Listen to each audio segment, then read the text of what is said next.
அல் குரான் வந்து கனவுகளுடைய விளக்கத்தை விரிவா சொல்லுது, அழகா சொல்லுதுங்க. ஆனா நவீன பிலாசபர்ஸ் தத்துவவாதிகளாகட்டும், நவீன சைக்காலஜிஸ்ட், உளவியல் நிபுணர்கள், அறிஞர்களாகட்டும், கனவுகளை என்ன செய்றாங்க? இதெல்லாம் சும்மா ஹலுசினேஷன்ங்க. இதெல்லாம் ஒண்ணுமில்ல. ஒரு பிரெயினுடைய ரேண்டம் ஆக்டிவிட்டி தான். மனசுல அழுத்தப்பட்ட ஆசைகள், இச்சைகள் தான். ஒரு அன்கான்ஷியஸ் ப்ரொஜெக்ஷன் தான் சொல்லி விளக்க முயற்சிக்கிறாங்க. ஆனா இஸ்லாம் வந்து கனவுகளை 3ஆக பிரிக்குதுங்க. ருயா சலாசுன். 1 அல்லாஹ்கிட்டேருந்து வருது, 2வது ஷைத்தான் கிட்டேருந்து வருது, 3வது மனிதன் நினைப்பது அத ஒண்ணு நெனச்சுக்கிட்டே தூங்குவான், அது பிரதிபலிக்கும். சஹீஹ் முஸ்லிம்ல வரக்கூடிய ஹதீஸ். ஆனா இஸ்லாம் வந்து எல்லா கனவுகளையும் டிவைன் என்று சொல்லல.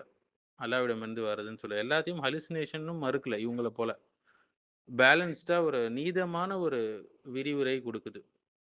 கனவை வந்து ஹலுசினேஷன் என்று பார்த்த முக்கிய தத்துவவாதிகள் யார் பார்த்தீங்கன்னா, அரிஸ்டாட்டில் பார்த்துக்கிறாரு. 384லேருந்து 322 பிசிஇல வாழ்ந்தவர். அப்புறம் அரிஸ்டாட்டில் கூட தாமஸ் ஹொபீஸ் ஆகட்டும், இன்னும் சிலர் இருக்கிறாங்க. நம்ம பார்ப்போம் இன்ஷா அல்லாஹ் யார் அவங்கன்னு சொல்லி. வந்து கனவுகள் வந்து இறைவன் சார்ந்த விஷயங்கள், ஆன்மீகம் சார்ந்த விஷயம்லாம் ஒண்ணும் கிடையாது. அது ஜஸ்ட் உடலுடைய இன்டர்னல் மூவ்மெண்ட்ஸ் தான்னு சொல்லி சொல்றாங்க. அரிஸ்டாட்டில் காலத்துல நியூரோ சயன்ஸ் கிடையாது. ஸ்லீப் ரிசர்ச்லாம் எதுவுமே கிடையாது. ஆனா இன்னைக்கு சில ட்ரீம்ஸ் வந்து மெமரி இன்டகிரேஷன் செய்யுதுன்னு சொல்றாங்க. பிரெடிக்டிவ் பேட்டர்ன் ரெகக்னிஷன் கூட சொல்றாங்க. எந்த அளவுக்கு நம்ம பார்க்கலாம் இல்லைங்களா? கனவுல பார்த்தது அப்படியே ஃபியூச்சர்ல நடக்கும். அந்த இடங்கள்லாம் நம்ம ஞாபகம் வச்சிருப்போம். பல கனவுகள் வந்து வரலாறுல நம்ம பார்க்கலாம். கனவு கண்டிருப்பாங்க. பிறகு அது நடந்திருக்கும். எல்லா கனவும் இறைவனிடமிருந்து வரக்கூடிய செய்தி அல்ல. தாமஸ் ஹாபிஸ் என்ன சொல்றாருன்னா, 1588லேருந்து 1679 வாக்குல வாழ்ந்தவர். இவருடைய தியரி என்னன்னா, அ இந்த கனவுகள் எல்லாம் ஒரு இமேஜினரி ரெமனன்ஸ் தான் சொல்லி சொல்றாரு. தூக்கத்துல பிரெயின் வந்து ரேண்டமா எத வந்து இமேஜின் பண்ணுதோ, அதுதான் கனவுகள் சொல்லி சொல்றாரு.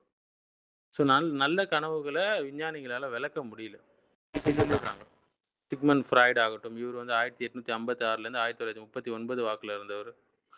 கனவுகள் என்றாலே ஒரு அன்கான்ஷியஸ் செக்சுவல் டிசையர் சொல்லி முடிச்சிடுறாரு. அவருடைய புத்தகத்த இன்டர்பிரேஷன் ஆஃப் ட்ரீம்ஸ் புத்தகத்துல. இதெல்லாம் ஆதாரம் இல்லாத செய்திகள். பல கனவுகள்ல வார்னிங் இருக்கும். ட்ராமா ப்ராசஸிங் இருக்கும். ப்ராப்ளம் சால்விங் இருக்கும். இது எல்லாத்தையும் உதாசீனப்படுத்துறாங்க விஞ்ஞானிகள் இல்லையா? கார்ல் ஜங் ஆகட்டும் 1875லேருந்து 1961 இவருடைய தியரி என்ன சொல்லுதுன்னா, கனவுகள் என்றாலே அது ஒரு கலெக்டிவ் அன்கான்ஷியஸ் சிம்பிள் சொல்லி சொல்றாங்க. இவராச்சும் பரவால்ல. கனவுகளுக்கு அர்த்தம் இருக்குது என்பது போல இவரு சொல்லியிருக்கிறாரு. பிஹேவியரிஸ்ட் பார்த்தீங்கன்னா, அவங்க வந்து 1900ங்கள்லேருந்து அவங்களுடைய தியரி என்னன்னா, கனவுகளுக்கு விளக்கமே இல்ல அப்படின்னு சொல்லி சொல்லுவாங்க. எந்த ஒரு அர்த்தமும் இல்லன்னு சொல்லுவாங்க.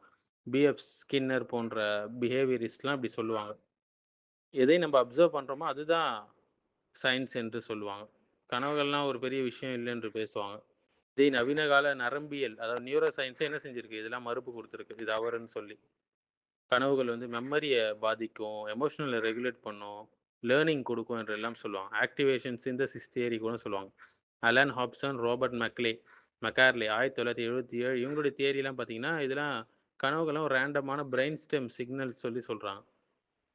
பிரெயின் வந்து ரேண்டம் சிக்னல் அனுப்புறதுனால, மைண்ட் வந்து என்ன செய்யுதாம்? அத கதையா உருவாக்குதாம் கனவுல. இது போன்ற நெறைய பேர் நெறைய விஷயங்கள் சொல்லியிருக்காங்க. டேனியல் டென்னட் கூட சொல்லியிருக்கிறார். 1942கள்ல இருந்தவரு. ஒரு கனவு வந்து ஒரு மெட்டீரியலிஸ்ட் ரிடக்ஷனிசம்ல பேசுவாங்க இவங்கலாம். எல்லா கனவும் வந்து மூளையுடைய சத்தம் மட்டும் கிடையாதுங்க. கனவுகள் என்பது ஒரு மிக மகத்தான ஒரு விஷயம். அது நல்ல மக்களுக்கு நல்ல கனவு வரும். இறைவனிடமிருந்து வரக்கூடிய நற்செய்தி.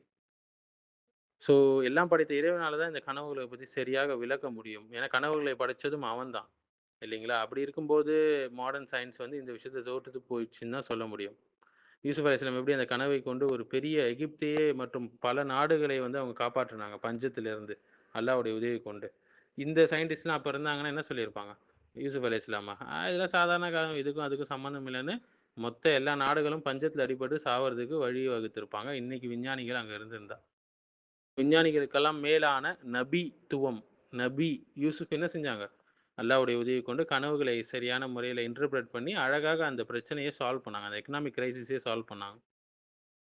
இந்த சயின்டிஸ்ட்டுடைய ஒவ்வொரு தியரியும் அவங்களுக்குள்ளேயே முரண்பாடு நெறைய இருக்குது. அவங்களுக்குள்ளேயே நெறைய முரண்பாடுகள் இருக்கு. ஆனா, அல் குரான் நீதமாக இத எக்ஸ்ப்ளைன் பண்ணுது.